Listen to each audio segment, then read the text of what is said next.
Welcome, everyone. My name is Jean Oy. I'm the director of the China program in Shorenstein A Park. And I want to welcome you to our series, The Biden's America, Xi's China, What's Now and What's Next? And as the title should make clear, we're focusing on current state of US-China relations under the Biden administration. And this is the last program for the quarter, but the series will continue in the spring. And let me just flag that for you. On April 7th, we'll have Ryan Haas of the Brookings Institution speaking on partner, competitor, and challenger, thoughts on the future of America's China strategy. And so for this series, we've invited a series of speakers to provide perspectives on the US-China rivalry and the current bilateral competition in economic, military, and technology realms. And today we are very privileged to have Jude Blanchette give us a talk titled, "What's Communist About the Communist Party of China?" Great title. And he will trace for us the legacies of Mao Zedong, Marxism-Leninism, and the CCP's vision of socialism and their effects on Beijing's leadership today. And I just want to add, I think this is a particularly important topic, given claims that have been made about the ideological conflict between the US and China. Jude holds the Freeman Chair in China Studies at the Center for Strategic and International Studies in Washington, D.C.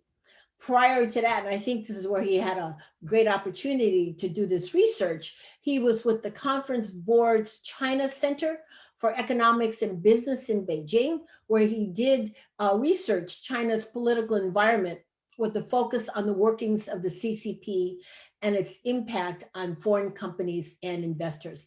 And I just have to say, this whole topic about the CCP, it's always to me been a huge, still black box. So I'm just delighted we're going to get some new insights. And I also want to say that originally we had invited Jude to speak almost a year ago, right before everyone went on lockdown, because his book, which this talk is based on, China's New Red Guards, The Return of Radicalism and the Rebirth of Mao Zedong, is published by Oxford in 2019. So, we were hoping to actually invite you back in person, but things have not turned out, but we really thank you, and we look forward to your comments. Before I turn it over to you, let me just say to the audience that we will be taking questions. So please put the questions in the Q&A box at the bottom of your screen, and then I will pose the questions to Jude after his talk. And so with that, Jude, I turn it over to you.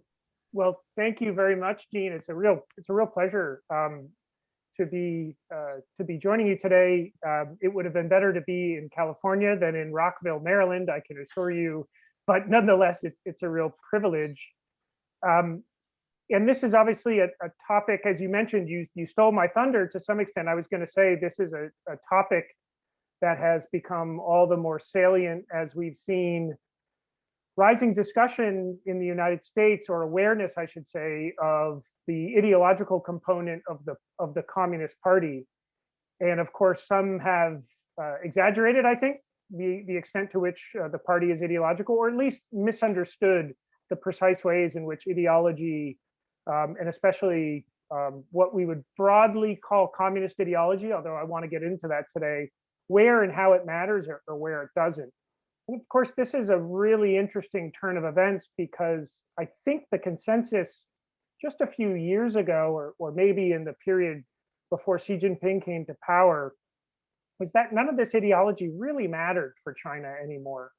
That it had grown out of any adherence to Marxism-Leninism, Marxism proper, communism, or indeed even socialism. And despite some, the S word, socialism, being affixed to its description of its economic and political system, socialism with Chinese characteristics, market socialism, Really, this was just a capitalist and even an aggressively capitalist country that was a form of market Leninism more than anything else. And so I still am exploring this topic, and I will say at the outset of the remarks I'll give here, the true answer to the title I set out of what's communist about the Communist Party of China is really, to me, I'm not sure yet.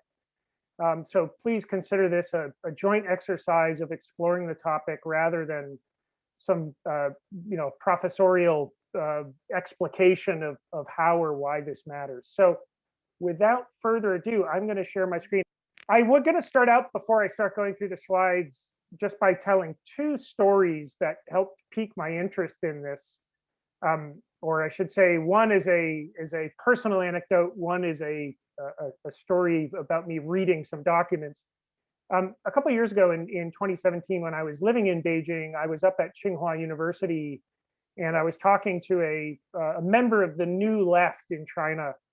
And I asked him if there was going to be any commemoration of the 100th anniversary of the Bolshevik Revolution. And he said, originally we had planned one, but the party secretary reached out and asked us to delay until we essentially heard what the party line was going to be on the October Revolution.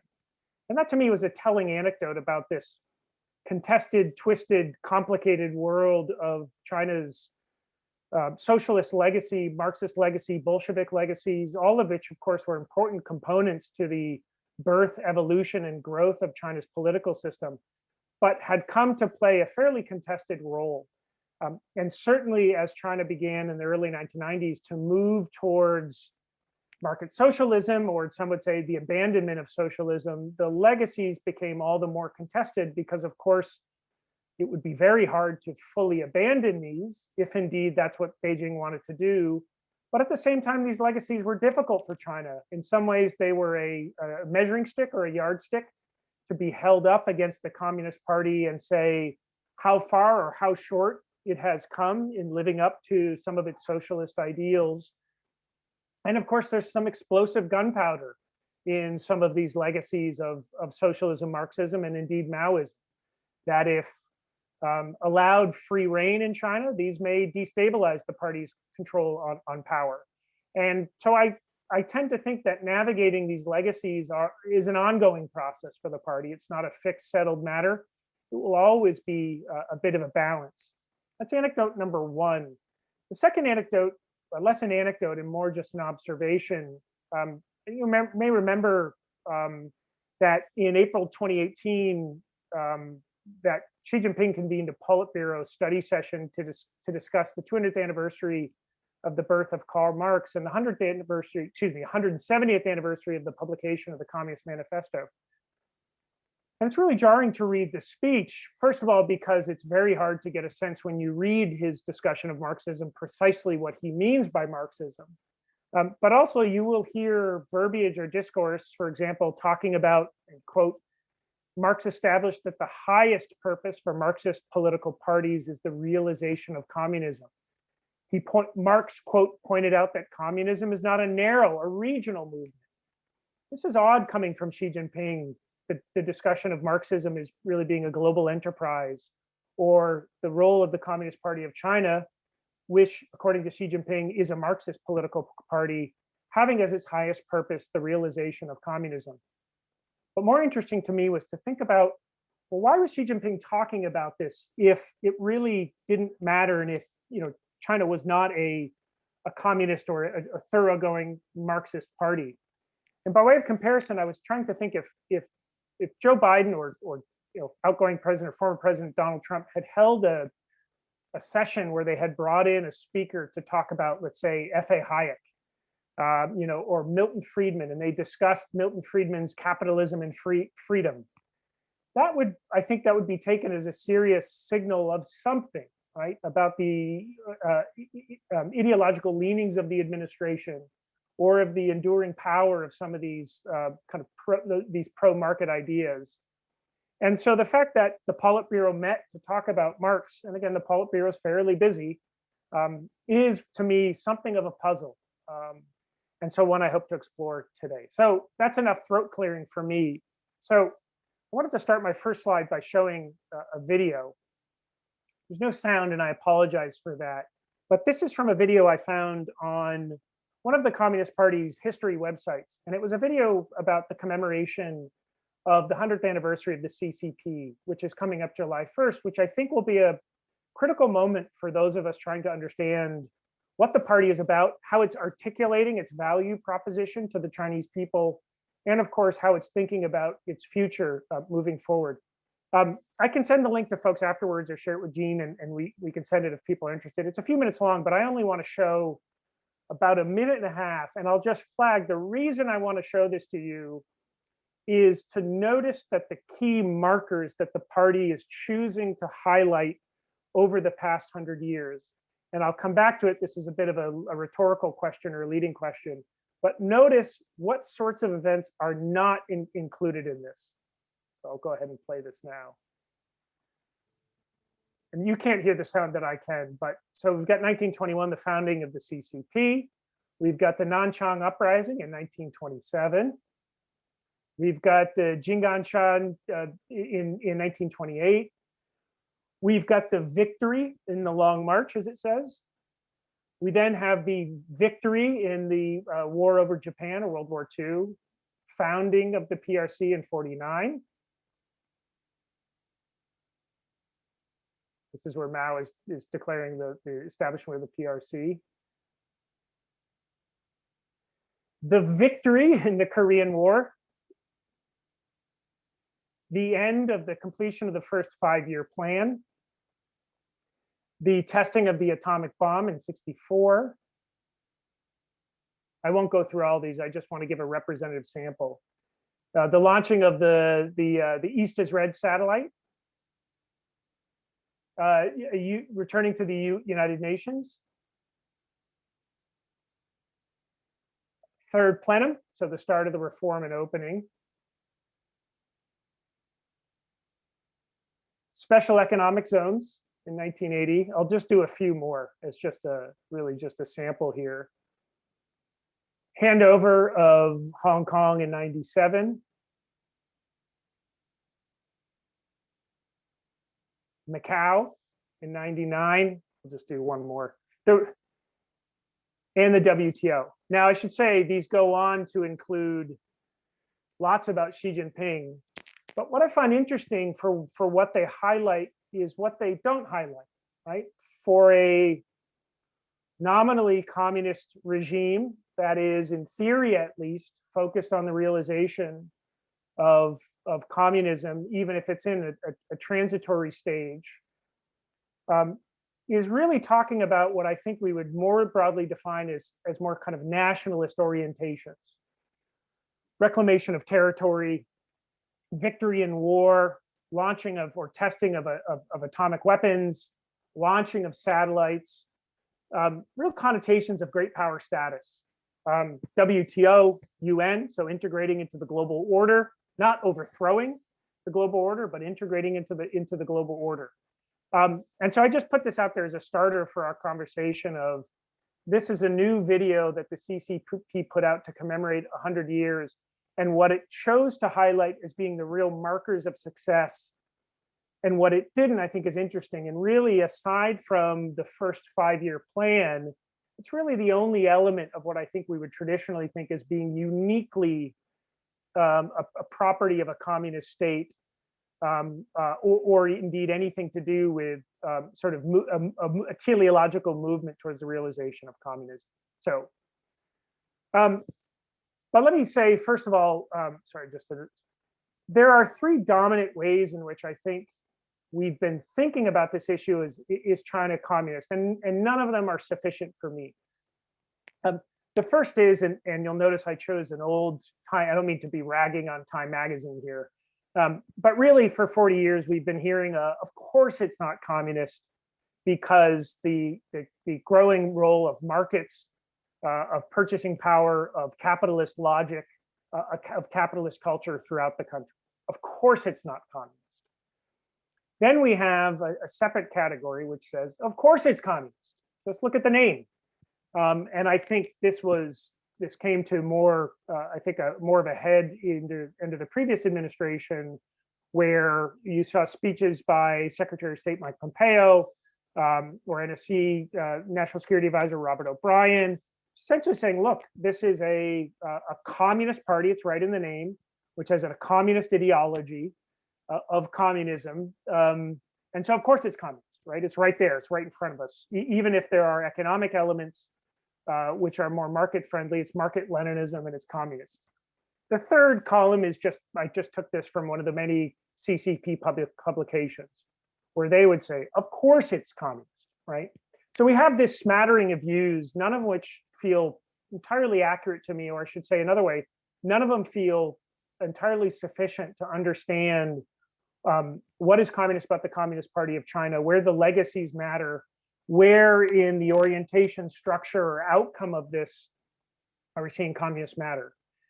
What is interesting, though, is really this idea of, is the Communist Party of China communist, is not a new phenomenon. And indeed, it goes back to the very founding of the PRC.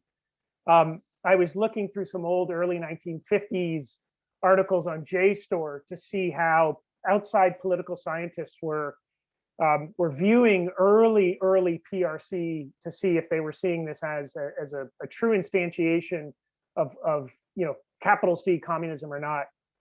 Here's a quote from Karl Wittfogel, who wrote the very controversial book Oriental Despotism. But this is him from 1951. Mao Zedong, Liu Shaoqi, and other leading spokesmen of the CCP followed the Soviet example by frequently invoking Marx. They call themselves Marxists as well as Leninist Stalinists. And some of their ideas indeed do go back to Marx, or what they assume to be Marx. However, in many cases, acceptance is more apparent than real. And of course, many of these criticisms were about the path Mao took to, or the Communist Party took to controlling power, right? Which seemed to violate the path that had been laid down by starting in the cities, or starting in urban areas, and in fact started in the countryside. So the CCP had always had a relatively heterodox reading on the stepping stones to the realization of communism. But we see early on that there were questionings now 70, 80 years ago about whether or not China was pursuing real communism. If you've ever read Leszek Kolakowski's Main Currents of Marxism, you will also know that he as well was quite critical of Maoism as a instance of communism. Here's a fairly condescending quote from the book. Measured by European standards, the ideological documents of Maoism, and especially the theoretical writings of Mao himself, appear in fact extremely primitive and clumsy, sometimes even childish. In comparison, even Stalin gives the impression of a powerful theorist. So this is not a new topic, right? This has really been going on since the beginning of the PRC. Is the Chinese path communist or not? So I'll just put that as point number one out there. This is old. How might we, if we want to take a more of a credible stab at this, how might we do this though, in more fair terms? We could all go at this list and I think rearrange it, add things, but I just wanted to get a starting point for us. One may be purpose. What is the orientation of the Communist Party of China? What does it set out to do? What are the goals it has claimed for itself? Number two might be structure. Are there enough overlaps with what 20th century communist regimes, or indeed some of the foundational outlines of what a communist party might look like, such that we could still maintain some integrity to that. Of course, a complicating factor for the second column here, the structure, is we can only take the Marxist train so far before we go into uncharted territory, right? Because Marx was never outlining a practical political program of what a dictatorship of the proletariat would look like in actual power. And that's why it came down to Lenin to, I think, really be the first architect of this. So it's difficult. Really, there is quite a gray area here to be able to say conclusively, based on the structure, what is or is not a communist party. I would recommend, there's a great 1983 paper by Stephen White called What is a Communist System? That's, I think, a really powerful puncturing of this idea that there frankly is even a coherent definition of what is a communist system, right? You see such variety of this, they even trying to nail down a basic definitional question. For example, stated adherence to Marxism-Leninism. it begins to get very difficult very quickly. Sticking in the structure column, we may look and see, well, okay, but are the ownership of the means of production, that might be a way of assessing whether or not a state is or is not retaining some deep element of communism. Finally, the last one would be outcome. What does the state produce? Does the Communist Party produce outcomes for the Chinese people that we could broadly say are overlap enough with the vision of robust socialism? Indeed, probably not communism, because I don't think any Communist Party has claimed to have actually fully entered communism, so we don't know what that would look like. But I think we would say if we were seeing robust levels of material and income equality, we would see that as being a core element of what a state may look like. So let's look at these now. Again, this is just very surface level diagnosis. Given the time, I want to wrap up in about 10 minutes. What does the party say it wants to do, right?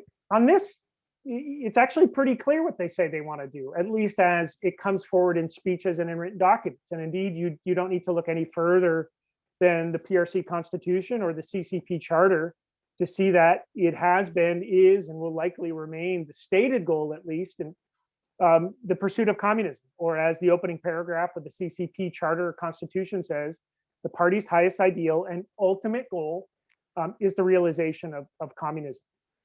And if you look at high-level speeches from senior officials up to and including Xi Jinping, including at the party Congress, which would be one of the most authoritative documents in the party echelon, she said, at its founding, the Communist Party of China made realizing communism its highest ideal and its ultimate goal, and shouldered the historic mission of national rejuvenation. In pursuing this goal, an ongoing thing, he says, the party has united the Chinese people and led them through arduous struggles and epic accomplishments. Okay, so this isn't demonstrative, I don't think, but this is, at least if we're looking at evaluating what is the stated intention of this, the party's pretty clear, right? In our highest level documents, we will repeatedly say that it's the realization of communism. They will of course caveat. We move through historical stages, realizing communism has no deadline, has no timeline. We haven't said we are imminently arriving at communism. I should note that Stalin in 1936 did say that they were moving through the transition phases and were approaching communism. The CCP has always, I think, been smart enough to leave that as an over the horizon goal, but nonetheless leave it fixed there. There are other elements of this purpose that seem communist-ish. If we're thinking about some Marxist elements of historical laws or sort of teleological processes, you still see the party outline a teleological process or historical process whereby they go through stages. And indeed, as Xi Jinping said during a speech in 2018 commemorating Marx, we need to have a complete mastery of the worldviews and methodologies of dialectical and historical materialism and fully understand that realizing communism is a historical process involving the step-by-step achievement of milestones. And if I just look at how the party still operates, this is a very superficial view of some of these milestones, but you'll see that in the Xi Jinping administration, we have very clear, definite stages of development. And if you look at the names of some of these stages, they're moving in an onward direction towards what is seen to be the further perfection, solidification of socialism or socialist modernization. So obviously we've got the end of one of the 100-year goals, which will come this year. We've got the 2035 goal, which to me is actually the most, I'm going to talk about this really for the final remarks of my presentation. This to me is the really interesting space to watch in terms of how ideology may meet practical policy considerations. And then of course, 2049, which will be the end of the second 100-year goal of the full-blown rejuvenation of the Chinese state, reclaiming its historical role as a global power, with having achieved sort of superior comprehensive national power. There are continue to be elements of how they even think about historical processes, which seem to move along what made me think of sort of a Marxist historical process. that you do not see in market economies or capitalist systems.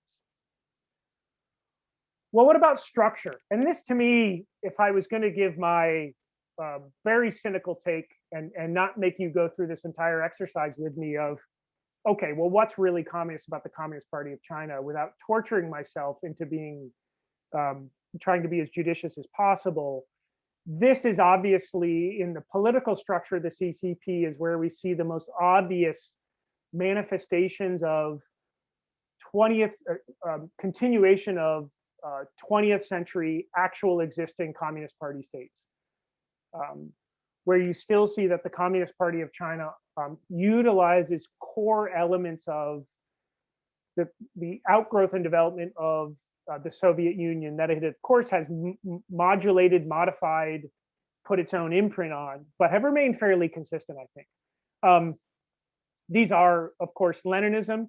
This is a contested term, but I'll say in the Chinese context, how I think they understand it is a focus on the kind of organizational health and discipline of a vanguard party. This has been a key focus of Xi Jinping's, is this kind of organizational integrity and resiliency of the Communist Party, as being really, as Xi Jinping has said, if you think about the tese, or the special characteristics or the Chinese characteristics of, let's say, socialism with Chinese characteristics, the tese refers to the unchallenged, unvarnished rule of the Communist Party of China. So Leninism could be one. Mobilization, as instantiated through campaigns. This, of course, has always been a key feature of 20th century Leninist one-party states, the ability to agglomerate and channel capital and labor towards predetermined objectives, right? Massive mobilization efforts, let's say in the Great Leap Forward, for example, or the Third Front, would be capabilities that 20th century Communist Party states developed that I think are distinct from any features that and indeed we've seen that in the United States, where the distinct inability to mobilize for anything, even if it's over COVID-19. This is still a critical element of China's political system and DNA, and indeed I think it's probably been strengthened and revitalized under the Xi administration. Dictatorship of the proletariat. Of course, I think oftentimes the proletariat gets dropped here, but the Communist Party still does retain the structure of at least articulating a view that it is wielding power on behalf of the people through a dictatorship structure. This is, of course, less a manifestation of more robust, I think, authentic Marxism, and more just a manifestation of bureaucratic communism as it came to be developed through the 20th century in one-party states. But without using the D word to ascribe it to China today, I think you can see the direction that China is going has strong decentralization of power, elements of what's sort of cult of personality are all very much still in play, and indeed strengthening under Xi Jinping, that I think bear strong correlation or connection to 20th century Communist Party states. And the fourth is ideology. And this is a pretty complicated topic that I think deserves, maybe a prolonged discussion on its own right. But understanding ideology as a multiplicity of things, whether that is as a mechanism for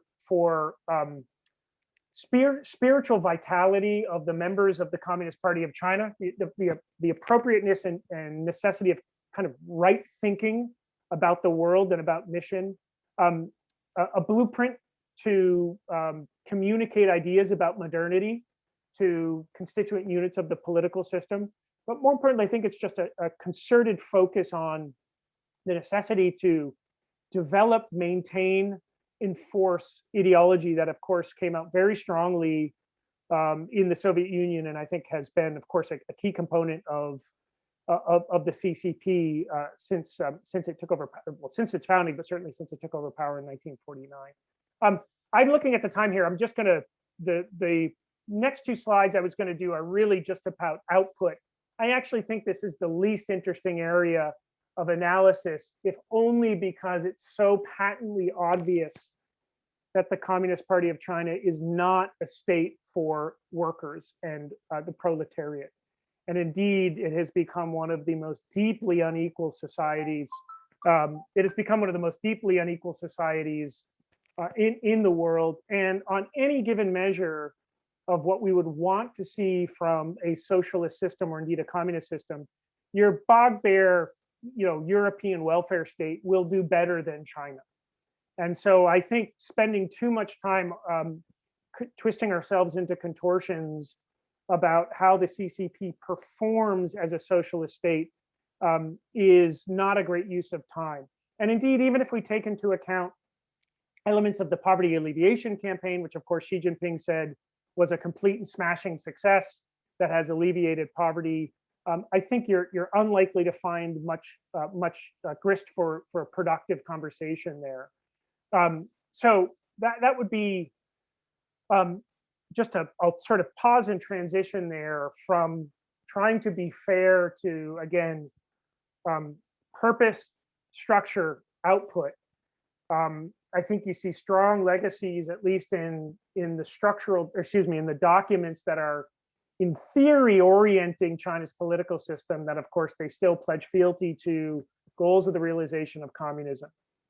Structurally, I think this is not necessarily a positive attribute, but you see many of the political architecture that was built and developed by the Soviet Union, then borrowed from and adapted by the CCP under Mao Zedong, still very much at play, even if it's being continually modified and reformed under the Xi administration. The basic sort of architecture there has extraordinarily strong connections to and overlaps with what we saw from Communist Party states.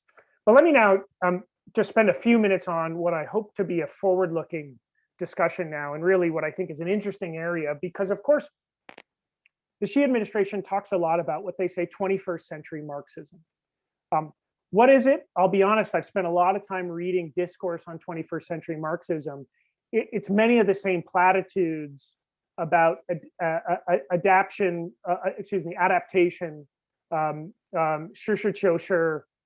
there's very little to suss out there, which gives you any clear indication that this is a marked step shift from the vagaries of how the party has talked about Marxism for the past 20 or 30 years. But let me focus on, to make this concrete, let's look at, so take what we just discussed and let's map this on what I think is arguably the most important policy structure for China over the next 10 or 15 years. And that is, I'll change my slide here, this idea of a new development framework.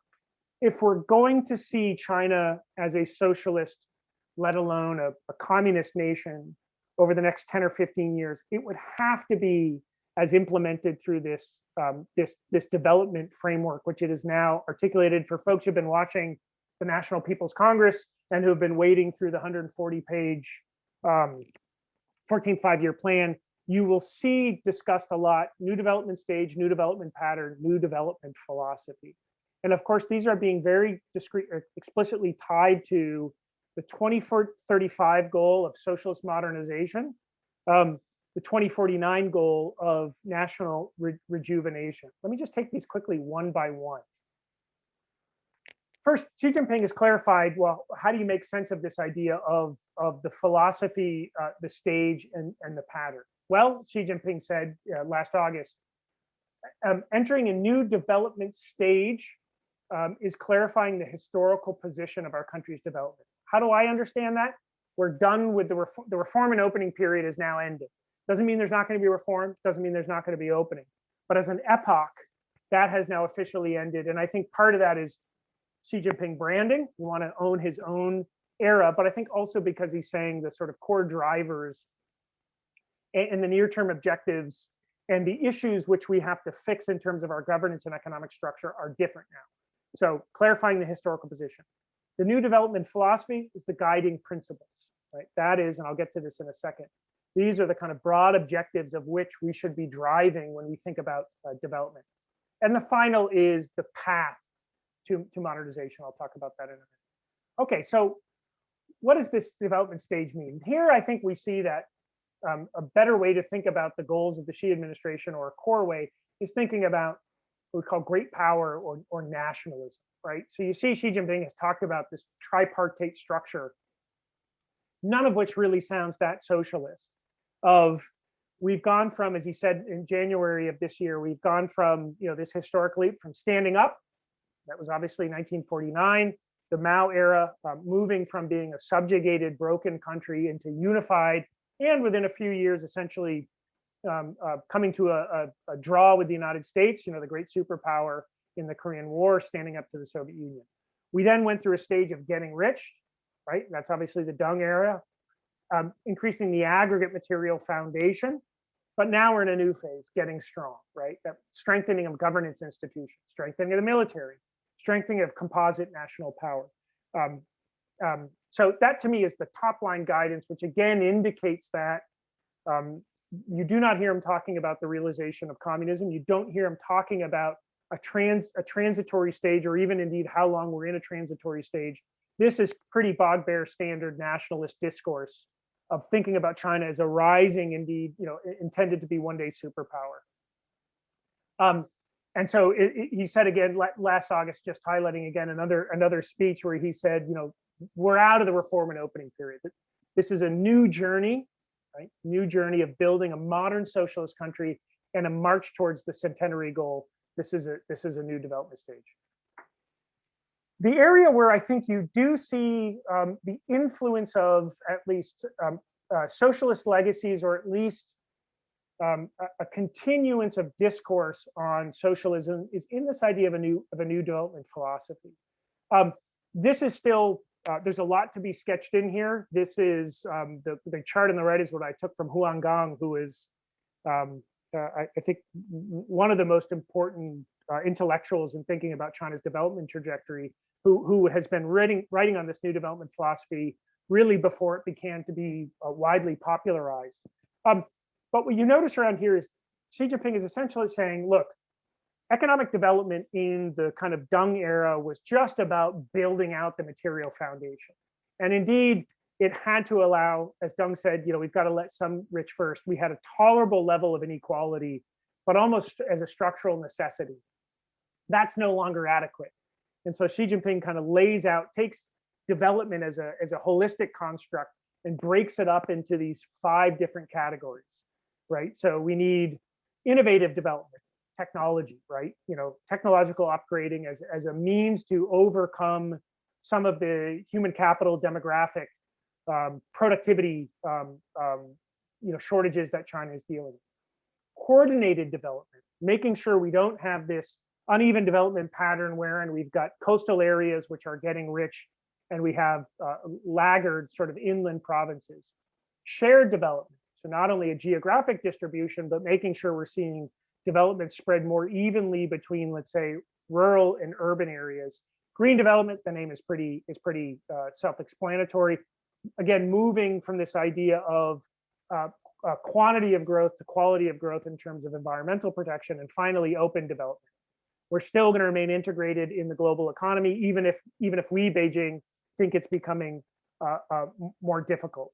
So this, to me, is where I think we might see some of the interesting space develop for, first of all, what I would say more sort of left pushback on the party's development agenda. By articulating this new development philosophy, this now allows space, I think, for contestation over China's economic development trajectory, such that you may see some sort of leftward push here on making sure that the old model of just sort of rabid market growth is now listening to or acceding to some of these more they call people-centered development goals. We don't know what's exactly going to happen with this, but I don't take this as being entirely hollow.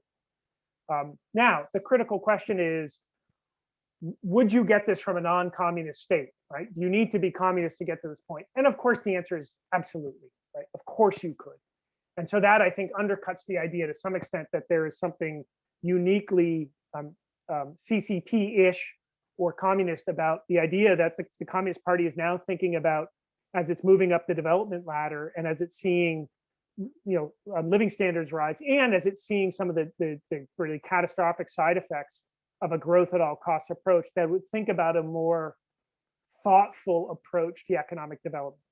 I think this tells us very little about how communist the country is, and more about how it is moving in the way that I think many other countries are, of thinking more about quality of development rather than quantity. And finally, how is this kind of tripartite structure being interpreted?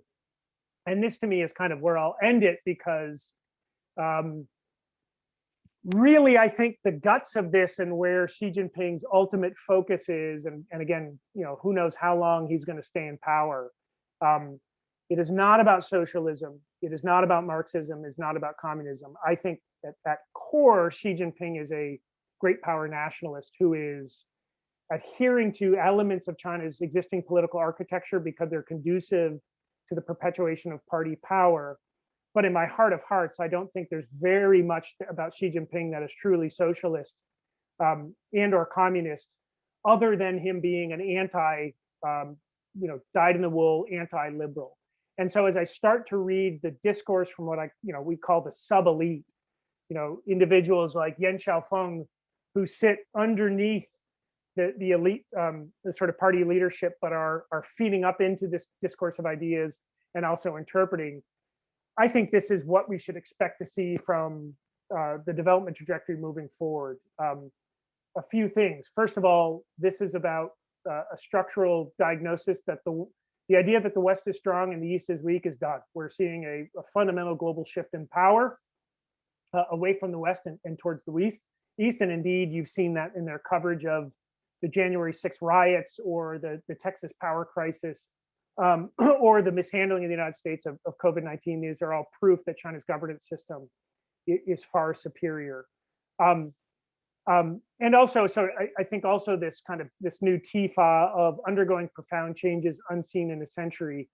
Xi Jinping is gearing up for, I think, a real hard great power competition with the United States, that even if there were socialist leanings in Xi Jinping's policy agenda, these are now likely to be competing with the exigencies of great power competition, whether that's on supply chain stability and security, whether that is on the need for pushing massive amounts of capital into technological upgrading such that China can achieve some level of technological self-sufficiency.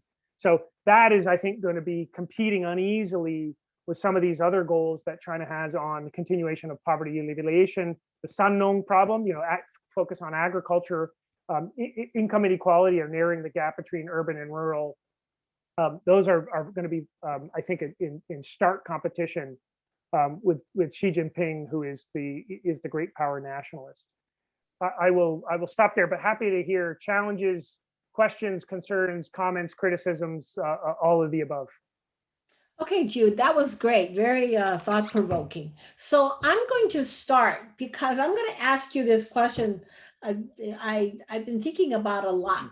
And that is, and going back to my opening comments, that I thought your talk was particularly timely, given that, like Pompeo's speech and others talking about this ideological conflict. So given what you have presented to us, why are they talking about this in this sort of very stark ideological terms? And I guess more about the U.S. side. Is it because there's this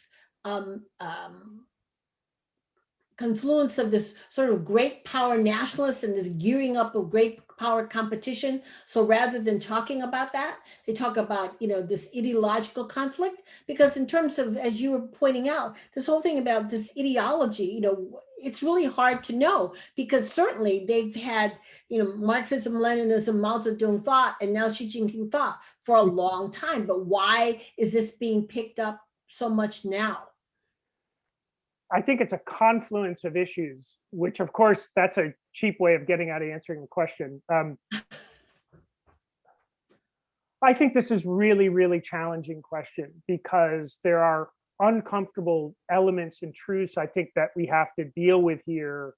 Of number one, and I'll just go through the laundry list of factors I think at play here. And I should just say at the outset,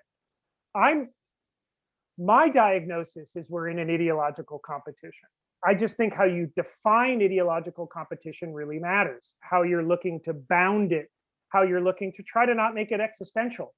The reason I say we're in ideological competition is I spend most of my day reading Communist Party articles and documents, and by golly, there's a pretty stark discourse in Beijing, and has been for some time, about a struggle against, against U.S. hegemony, against universal values of liberalism, constitutionalism, which I think the party is very much concerned are, in a defensive manner, is very much concerned that these will be used as weapons to undermine the party's hold on power. And indeed, I remember reading an interesting article on the website Xishang, which is a really great website for clearinghouse for intellectual discussion debate in China. I forget who wrote it, but they said 15 years ago, we were afraid of ideological infiltration from the United States. Now the United States seems to be worried about ideological infiltration from us, just how the tables have turned. Structurally, I think China's rise has bred insecurity in the United States about its own position in the world. And I think I don't want to make a partisan comment here, but I think the past 4 years have heightened that anxiety about US decline and China's rise. So it makes us acutely aware of the value system that China would be promoting as it becomes a stronger global leader. I also put blame here on Xi Jinping.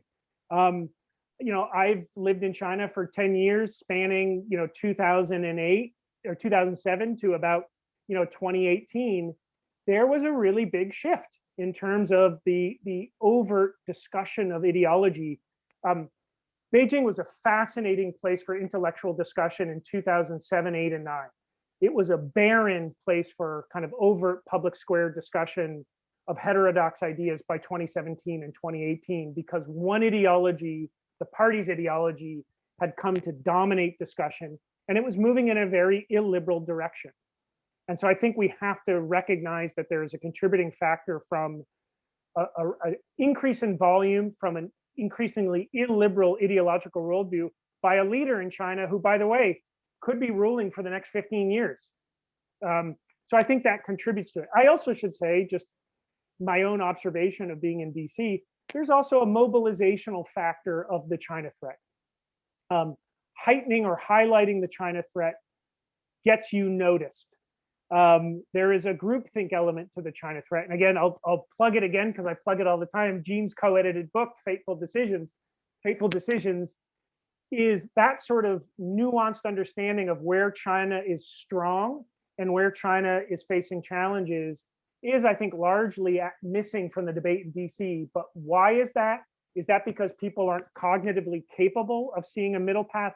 No, I think it's more likely because the debate sinks or swims based on these kind of extreme poles of colossus or collapse in framing in China. And certainly right now, China is 10 feet tall is a powerful mobilizing factor in terms of public discussion and debate. So there's an incentive to over exaggerate. So I think there's kind of a pox on all sides here, but I just want to be very clear.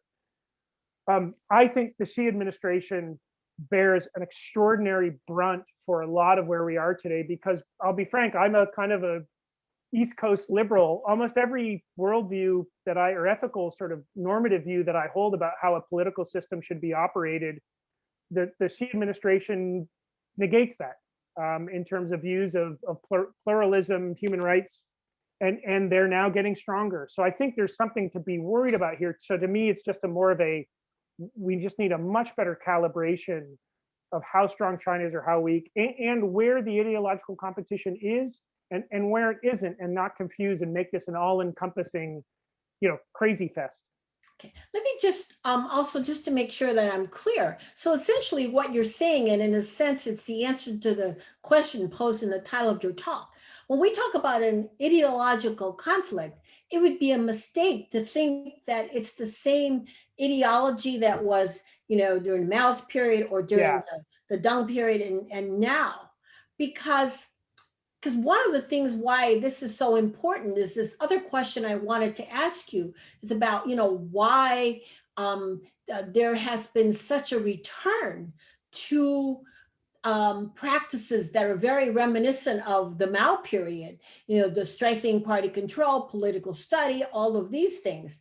But there's also another question, and this comes from my co-editor, Tom Finger, and it's about this question that, if nationalistic goals are most important, why do Xi and other party leaders think studying Marxism, Leninism, Mao Zedong thought helps to achieve those goals? Does it? So, I Yeah. mean, it's So great hard questions, and you're right 100% on the first question, which is, should we be concerned about, is there an ideological competition because we're competing with communism? right. No, No, no. yes, right. And I'm sorry, that's a great point that is worth it's just a great point and I think that's what rings hollow about comments from the previous administration that we're in a global struggle with communism. Right. Is I don't think anyone is worried about the exportation of communist revolution by Xi Jinping's China to Africa or Latin America. What we're concerned, I think, about is an increasingly robust and strong illiberal political entity, which, even if from a defensive posture, may extend its reach and muck around in the functionings of pluralistic democratic systems just to protect its own domestic position and power. That to me is what I'm much more worried about, and where I think our focus should be, rather than the exportation of communist ideology. What was Professor Finger's point again? It was good. I just forgot it. Well, it's just a question of, why then does Xi and others think that studying Marxism, Leninism, Mao Zedong thought helps? And let me just throw in something else, because this has to do with, sometimes, they hold these Marxism conferences, right?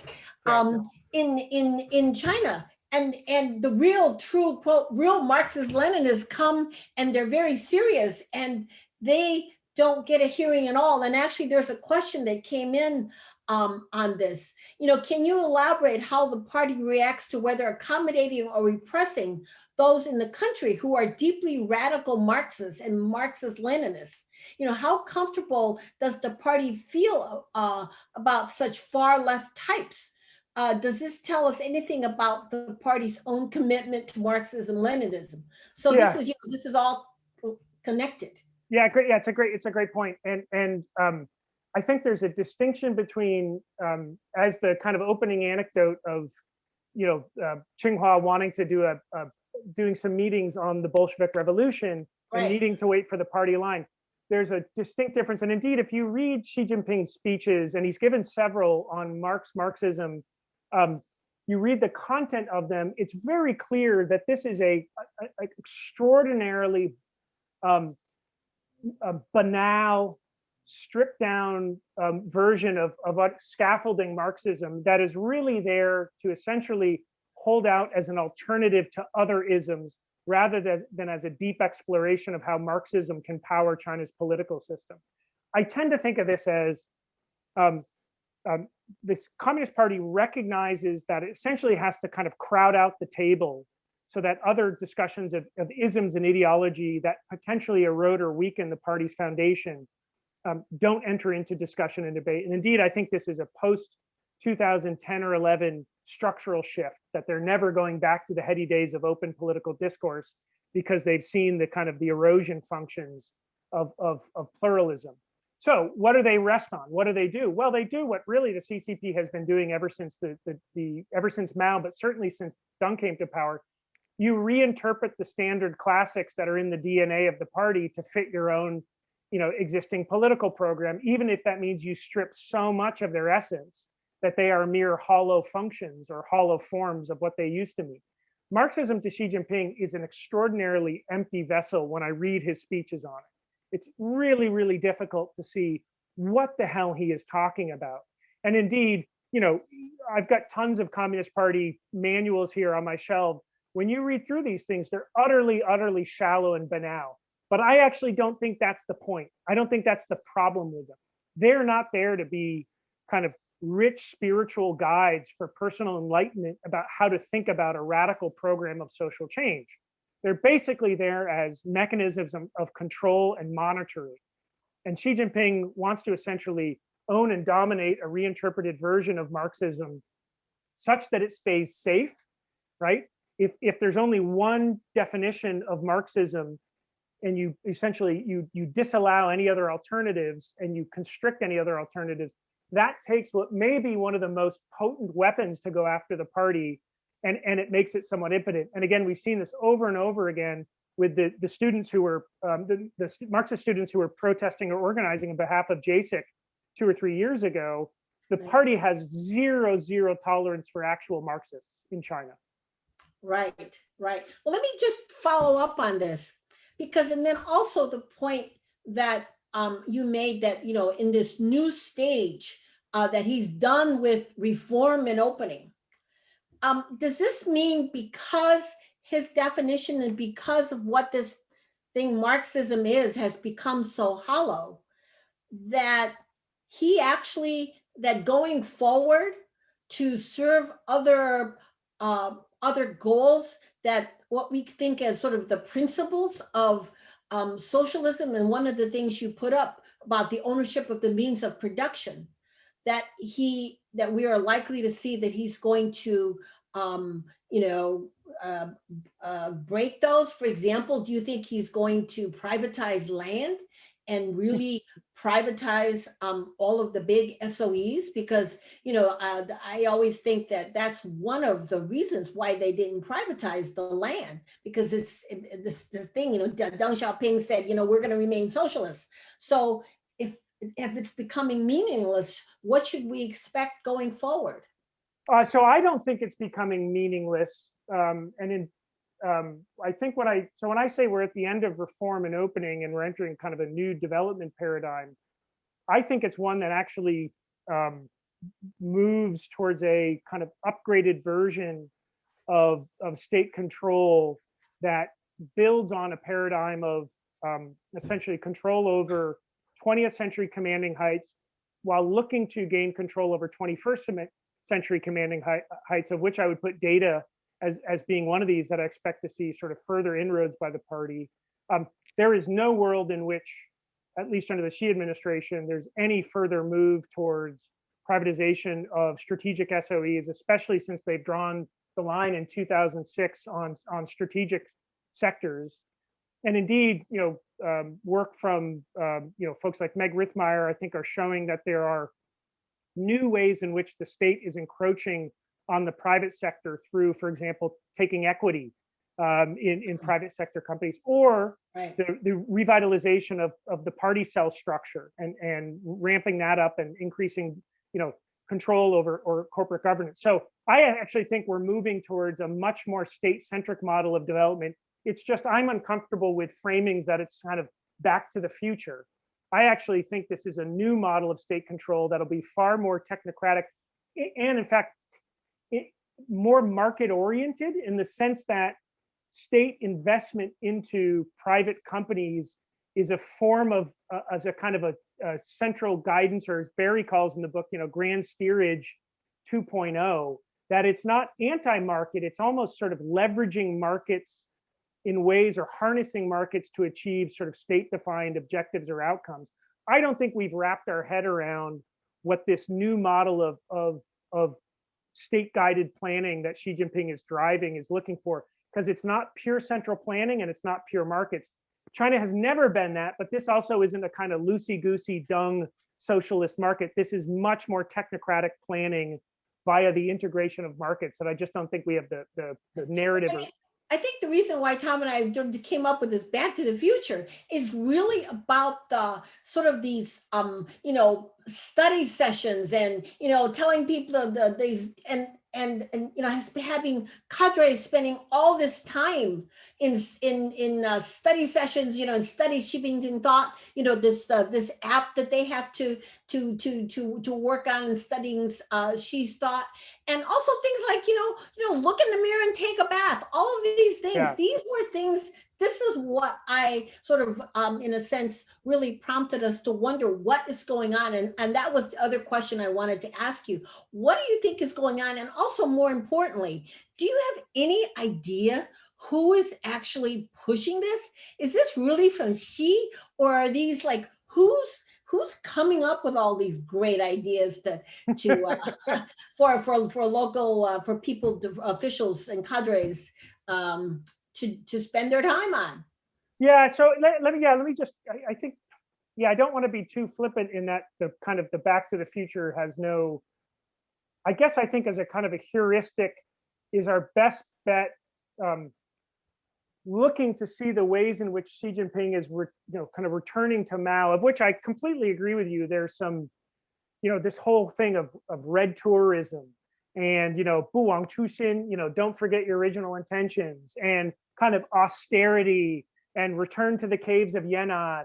Um, very much has this. But the way I think about this, and I always tend to think in kind of comparative examples, um, you see some of this in kind of political discourse in the United States as well, where your orienting period of kind of purity is 1776, which is why, by the way, at the Trump riot on January 6th, the symbolism of so many of those people dressed up as, quote unquote kind of patriots from the 18th century shows the ways in which I wouldn't have called that a back to the future, because they're sort of appropriating the symbolism of the kind of pure founding period of the United States. It's just that within any given political discussion, you always fight for the higher narrative ground. And I think for Xi Jinping, we talk about the good war or the greatest generation. We have all these historical moments in time where both sides are trying to appropriate, because that's where the kind of commanding heights of the discourse are. Abraham Lincoln, everybody fights over the legacy of Abraham Lincoln. I see that as operating in China too. Xi Jinping has only given a few speeches where he talks about Mao. And of course, his famous speech where he said, you cannot use the Mao period to negate the Deng period, and you cannot use the Deng period to negate the Mao period. But really what Xi Jinping taps into is this kind of earthy primal sense of simple Communist Party members who 不忘初心, who are there not to get rich, but to fight for the people and fight for the, fight for the sort of growth of socialism and China's position in the world. To get back to this kind of pure time stripped away of, all the kind of the distractions of modernity. And I would also say a lot of this is not about him thinking about how the Communist Party members should spend their time. It's thinking about how the Chinese people will think about the Communist Party. And of course, there, one of Xi's critical, I think, imperatives has been resuscitating views of the Communist Party in the eyes of the Chinese people, starting with the anti-corruption campaign, but attempting to move back to this, look, we're the kind of pure as the driven snow shock troops for, working on behalf of the great rejuvenation of the people. They don't drive Audis, they eat simple meals, they're the first to work, the last to work. So I think a lot of this is also about resuscitating view of the CCP for the Chinese. Okay, let me move to some of the other questions that are coming in.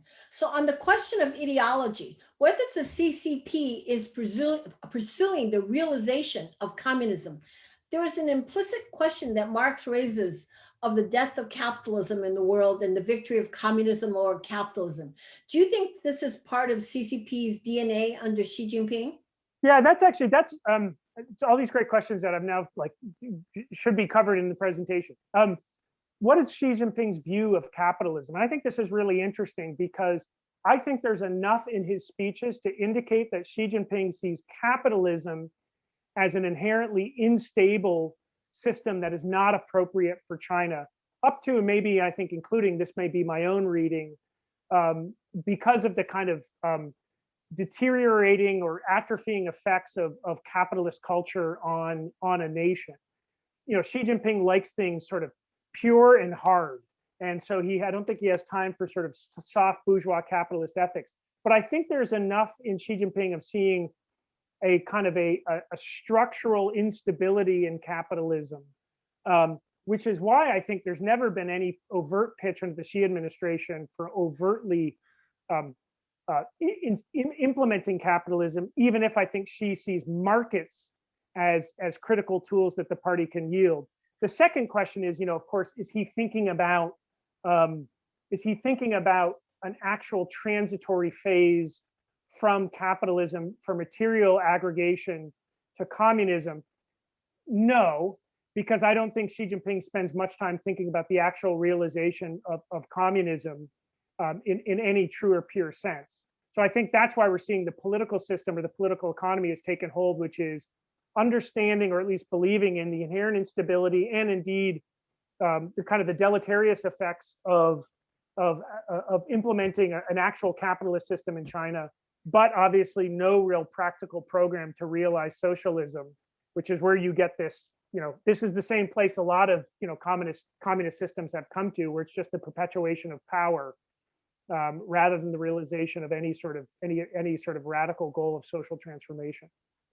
Okay, there are a couple of questions that are related, and one this I think builds on the point that you just made. It says, while Xi works within the party to a degree, hasn't his authoritarian trajectory been similar to other authoritarian regimes? And then I guess another question is comes from James Green. It says, commenting on the excellent breakdown of your excellent breakdown of the political structure, is this approach to governance attractive to other countries' parties in a serious way, or is this too, quote, Chinese to have much sway elsewhere? Yeah, two great questions. On the first question, 1,000% agree with you, and on that. I always think of Deng's, if you've heard me quote this before, I apologize, but Deng's August 18th, 1980 speech, where he talks about the reform of the party system. And he basically says there's four big issues that we've got to overcome to modernize our political system. One is an overconcentration of power at the top. Two is the top leader holding too many concurrent positions, basically becoming a bottleneck. Three is the party substituting for the operations of the government. And four is serving the long-term issue of leadership succession. And if I were to think of, four pathologies that have been reintroduced by Xi Jinping, those would be the four I would think of. And indeed, if you just look at sort of comparative literature studying authoritarian political systems, centralization of power, personalist dictatorship, none of these are inherently sort of, unique characteristics to the CCP. If you've watched Lord of the Rings or Game of Thrones, you know how the corrupting influences of power and the ability to cling to power, pathologies of paimapi or bootlicking. These exist in authoritarian systems across the board. Leninist systems may have unique pathologies or some unique pathology characteristics, but a lot of these we can see the kind of erosion of governing effectiveness that Xi Jinping is unintentionally introducing. We can see that in other systems as well. To James' good point, is this approach to governance exportable? That, of course, is one of the issues driving much of the policy debate here in the United States. Of course, like with ideological competition, I think the devil is in the details. Is there a toolkit that you can go buy from China and bring back to Judistan where you can unbox it? No, of course not, right? It's sui generis, the system that China has. It's sui generis even in comparison to the Soviet Union, right? So there's very little lockstep that you can take from the CCP. But are there elements of China's governance approach and governance technology that could be borrowed, trained? Absolutely. And I think this is where there is a more realistic concern, especially in areas of data governance, technological governance, where you do see the impact of China's governance model bleed out over its borders. But I think right-sizing that, diagnosing the specific components, and look, I just don't think we should be spending time about the wholesale exportation of a model a la 1962 to the developing world under Mao. We're dealing with something that frankly may be a bit more challenging for us to deal with, but certainly not as simple as China's exporting its model wholesale. Okay, and we're almost out of time, but I want to just ask this question that came in early, and it has to do because you talked about the changes in the sort of the content of this ideology over time, and so this fits in. It says it seems that the regime realized over the decades that the theoretical Marxism became a disaster in practice. And it shifted its stance to use whatever works to keep power and control, including capitalist means. Then in recent times, dressed up its success of Marxism and party achievement. Would you agree? I would disagree with the first part, which I just that and I don't want to get into a debate, but that theoretical Marxism was a disaster in practice. And I say that not to whitewash anything of the 20th century. I would say Marxism put into practice via Leninist regimes was an unmitigated disaster. Rather than, I think we just careful that, in fairness to poor Karl, he never lived long enough to actually implement his ideas. And I think Karl Marx gets a potential political leader only so far. We're basically there then interpreting Marx and some other elements of sort of socialist ideology and Leninism. So that would be my only quibble.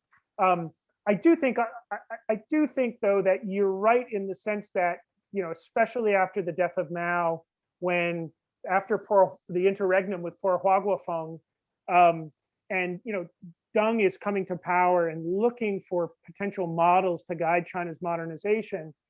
Of course, I think they were seeing that a program built on a continuance of kind of the economic and the economic ideologies that had run one-party states.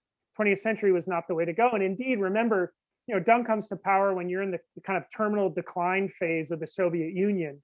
You've just come out of the Cultural Revolution. There's a lot of evidence right in front of you that you need an entirely new rethink. And remember, in 1978, 1979, a lot of senior officials, Deng included, went over to Japan. Deng, of course, famously came to the United States on these observation tours. And they go to some of these other East Asian development states and they see the possibilities here of a more pragmatic, flexible approach. And so, you think about someone like Wang Huning, who's on the Politburo Standing Committee. I think his sort of nirvana is something more akin to a Singapore than North Korea.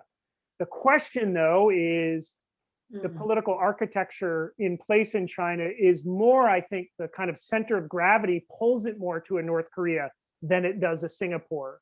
And as we think about the broad arc of the Communist Party's 100 years, which will be celebrated in July, to me, the period we need to explain is more, how did it come to be that out of 100 years we had 15 or 20 in the mid 1990s through the 2000s where China seemed to be capable of kind of more moderating some of these more extremist elements and pushing back against power centralization. And now it seems to me, if anything, the kind of pendulum or the center of gravity is returning to where you would expect a political system with very few external constraints on the exercise of power, no division, no separations of power, very little constraints on the leader. If an alien came down and you explained that political system to them, I expect they would think you would see it head in an authoritarian direction. That's not about Xi Jinping per se. That's just an iron law of power.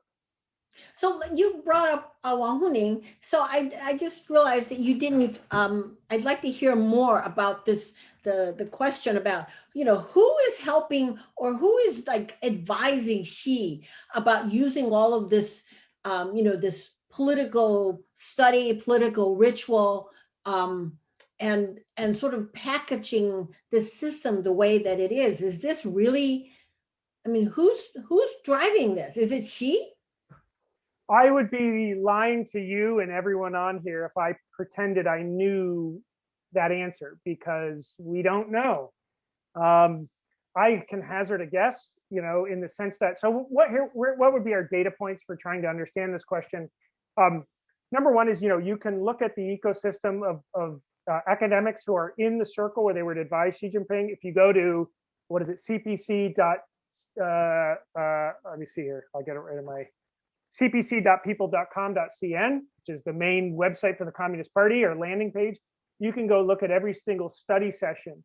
Many of these study sessions have focused on ideology and Marxism, and you can see who is briefing Xi Jinping on these specific topics. My main thrust, though, is I think there is a very unique, special relationship between Xi Jinping and Wang Huning, in the sense that no one has been thinking about the maintenance of governance power with more sophistication and as long as Wang Huning has, ever since he was a star academic at Fudan University in the mid 1980s. He was a much more clean technocratic approach to governance than Xi Jinping. And indeed, I would recommend for anyone who's interested on iCisiang, you can read Wang Huning's long written entry after he took the Fudan University debate team to Singapore for debate competitions and marveled at how the entire country was run. And he did this in 91, 92, after he'd spent a year in America. Xi Jinping, I think, meets Wang Huning, and Xi Jinping brings a really unadorned understanding of the party, and I think an understanding of, there's enough comments we'd had from Xi Jinping prior to acceding to power in 2012, where he was clearly frustrated with the kind of ostentatiousness of the Communist Party, the kind of formality of it, the long meetings.